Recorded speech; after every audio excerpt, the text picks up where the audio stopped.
추석 연휴 전에 반등세를 보였던 코스피가 이번 주는 FOMC 회의 결과에 요동칠 것으로 보입니다. 연준이 금리를 0.25%포인트 내릴 것으로 예상되는 가운데 이 파월 의장의 메시지에 관심이 쏠리고 있는데요. 9월 FOMC 회의 결과 전망해보고 추석 연휴 이후에 국내 증시 전략도 세워보겠습니다. KTB 투자증권 영업부 이성훈 과장 전화로 연결돼 있습니다. 안녕하십니까? 네, 안녕하십니까? 네, 먼저 사우디아라비아의 주요 석유 시설과 유전이 드론 공격을 받아서 큰 화재가 발생했다고 합니다.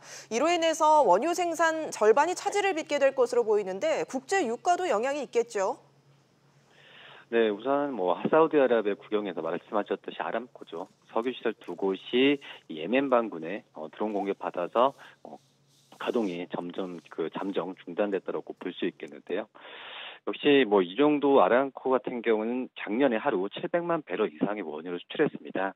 이는 오펙의 수출량의 3분의 1에 해당하는 부분이기 때문에 이 수출량의 75%가 아시아 소비자들에게 전달된다는 점에 봤을 때는 우선 국제 유가 상승과 함께 우리나라, 일본, 중국 같은 이 최대 수입국들의 어떤 유가의 상승에 대한 좀 부담은 좀 있다라고 볼 수 있겠고요. 우선 지금 예비 생산량을 지금 오펙 회원국들 전체로 봤을 때도 생산량이 원전의 노후화로 점차 줄어들고 있는 상황이기 때문에 지금 유가에 대한 이런 원유 수출의 상당 부분이 제한될 가능성이 좀 크지 않을까 이렇게 판단이 되고 있습니다. 우선 지금 현재 미국이 가장 큰 변수라고 볼 수 있겠는데 미국의 원유 생산량이 어느 정도 있냐에 따라서 이 국제 유가의 상방이 좀 좌우되지 않을까 이렇게 좀 판단됩니다.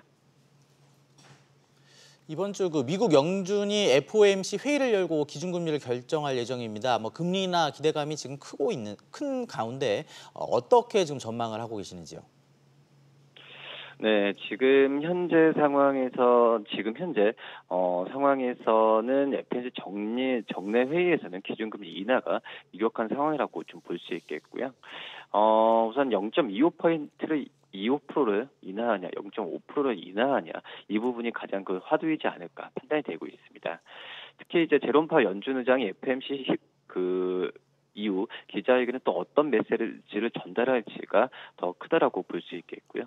이미 시장은 금리 인하 기대감을 반영하고 있는 만큼 연준이 이번에 금리를 0.25% 내려도 파월 의장이 시장 기대와 달리 어떤 추가 금리 인하의 회의적 입장을 보이면 부정적인 어떤 상황이 나올 가능성도 있다라고 판단이 되고 있고요.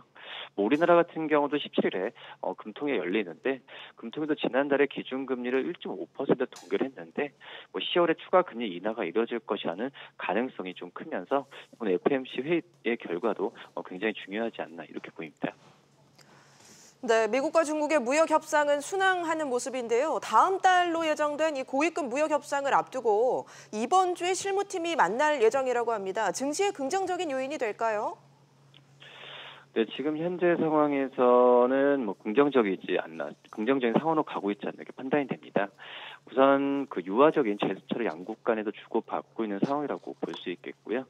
우선 도널드 트럼프 대통령이 중간 단계 합의안을 지금 고려하고 있다는 얘기가 지금 나와주고 있고, 백악관 측에서도 많은 분석가가 이 중간 합의를 말하는 것을 보고 있다 이렇게 좀 현지에서 언론이 계속 얘기가 나와주고 있습니다. 한마디로 쉬운 것부터 먼저 일부러 하겠다는 의미라고 좀 볼 수 있겠는데요.